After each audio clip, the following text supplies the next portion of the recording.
Episode start होता है। हमें दिखाया जाता है उसी जगह का सीन जहाँ पे ली रुई हावन को एक लड़की के साथ देख लेते हैं।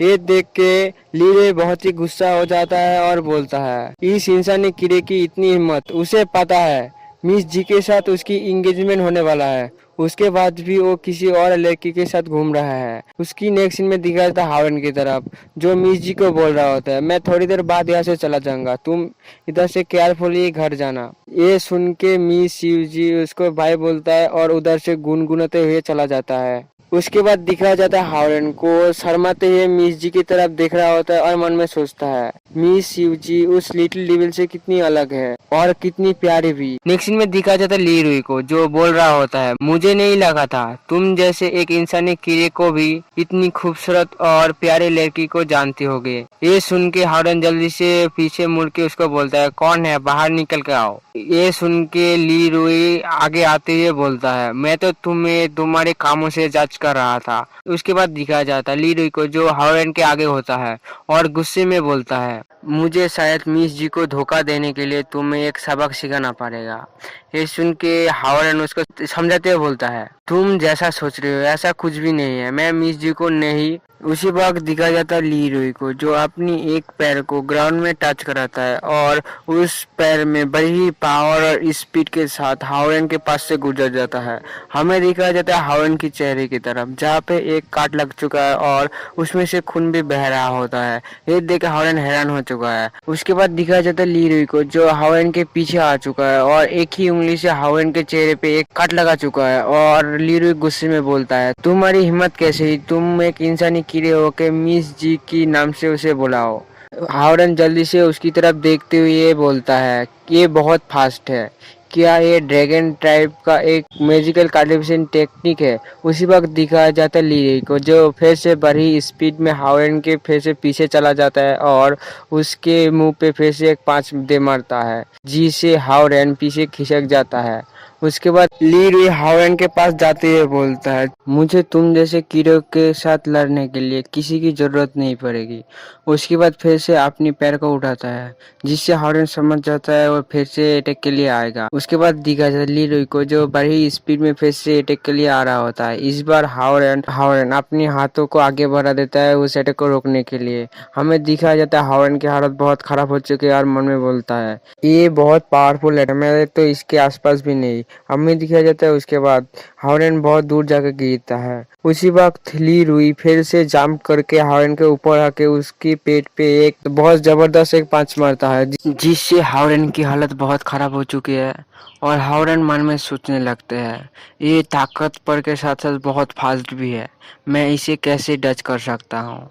उसके बाद दिखा जाता है हावरन को, जो उधर पड़ा हुआ है और उसके आगे ली रुई खड़े होते हैं और बोलते हैं, मुझे लगा ही था इंसान बहुत कमजोर होते हैं। उसके बाद ली रुई हावरन की तरफ हाथ को आगे बढ़ाते हुए बोलता है, तुम जैसे कमजोर इंसानों को तो मैं अपनी मार्शल आर्ट से ही हरा सकता हूँ। ये बोलते हुए हावरन को गले से पकड़ लेता है। ये सुन के हावरन को बहुत ही ज्यादा गुस्सा आता है। उसी वक्त ली रुई बोलता है, तुम इंसान ड्रैगन के लिए कीड़े मकोड़े छोड़ के और कुछ भी नहीं हो, हम तुम्हें कभी भी मसल सकते हैं। ये सुन के हावरन मन में सोचने लगता है, ऐसा ही चलता रहा तो मुझे ये मार डालेगा, मुझे ताकत की बहुत ज़रूरत है। उसी वक्त हावरन को याद आता है मिस जी ने कैसे उसे कल्टिवेट करना सिखाया था। उसके बाद दिखाया जाता है हावरन को फिर से अपनी इनर वर्ल्ड में चला जाता है, जहाँ पे हावरन पहले पूरी बॉडी में एनर्जी को फैला देता है। उसके बाद अपनी बॉडी से उस एनर्जी को रिलीज करता है। हमें दिखाया जाता है जिससे हावरन के हाथों पे ग्रीन कलर की एनर्जी से कवर हो चुका है। ये देख के हावरन बोलता है, मुझे शायद मारना चाहिए। उसके बाद एक हावरन पंच बनाते हुए ली रुई की तरफ देने लगता है। ये देख के ली रुई हंसते हुए बोलता है, क्या तुम मुझे मारने की कोशिश कर रहे हो, ऐसा नहीं हो सकता, तुम्हारी पांच मुझे एक खरोच के अलावा और कुछ नहीं दे सकती। उसके बाद दिखाया जाता है हावरन की पांच की तरफ, जहाँ पे वो पांच एनर्जी से कवर हो चुका है। ये देख के लीरे बहुत ही ज्यादा हैरान हो जाता है और बोलता है, ये तो। और उसी वक्त हावरन को छोड़ के उस पांच को डच करते हुए बहुत दूर चला जाता है और मन में सोचने लगता है, ये पांच मुझे अभी लगने ही वाला था, वो भी एक इंसान से। हमें दिखाया जाता है हावरन को, जो उसी के पीछे बहुत ही हाफ रहा होता है। उसके बाद बाद ली रुई हावरेन से बोलता है, हे तुमने ऐसे ब्रेक थ्रू करना कहाँ से सीखे हो? ये सुन के हावरेन उसको बोलता है, मैंने ऐसा ही किया जैसा मिस जी ने मुझे सिखाया था।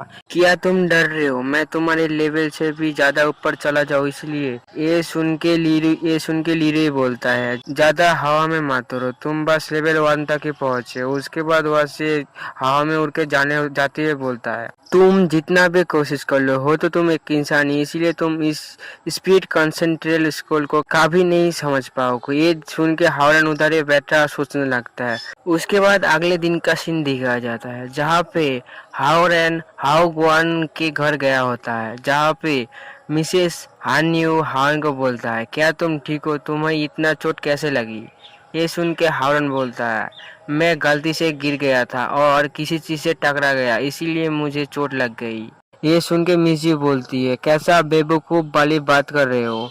मुझे पता है तुम ठीक से कल्टीवेट नहीं कर पा रहे थे, लेकिन मुझे ये नहीं पता था तुम इतनी बड़ी निकम्मे होगे। ये सुन के मिसेस हानू मिजी को चुप करा देता है। हावरन गुस्सा होते हुए बोलता है, ये सब हो रहा है तुम्हारी वजह से ही। मिसेस हानू बोलती है, क्या तुम इस वीकेंड पर खाली हो हावरन? हम लोग ग्रीन स्टोन माउंटेन पे जा रहे हैं, तुम्हें भी हमारे साथ चलना चाहिए। ये सुन के हावरन चौंकते हुए बोलते हैं, क्या ग्रीन स्टोन माउंटेन जो फेमस स्कीइंग स्पॉट है? ये सुन के मिसेस हानियो हाँ में जवाब देता है। उसके बाद दिखाया जाता है हावरन को, जो बड़ी अजीब तरीकों से मिस जी को देख रहा होता है और बोलता है, ये बहुत अजीब बात है, अभी तक वो मुझे नहीं रोका है। ये देख के मिस जी बड़ी शर्मा जाता है और पीछे पलट के बोलता है, ऐसे तुम मुझे क्या देख रहे हो? ऐसा मत समझना, मैं तुम्हें बुलाऊंगा। नेक्स्ट सीन दिखाया जाता है ग्रीन स्टोन माउंटेन का, उसी के साइड में दिखाया जाता है एक बड़ी सी बिला को। उसके बाद दिखाया जाता है हावरन मिस जी और हाउगन और मिसेस हानी को, जो वहाँ पे पहुंच चुके और यहीं पे हमारा एपिसोड एंड होता है।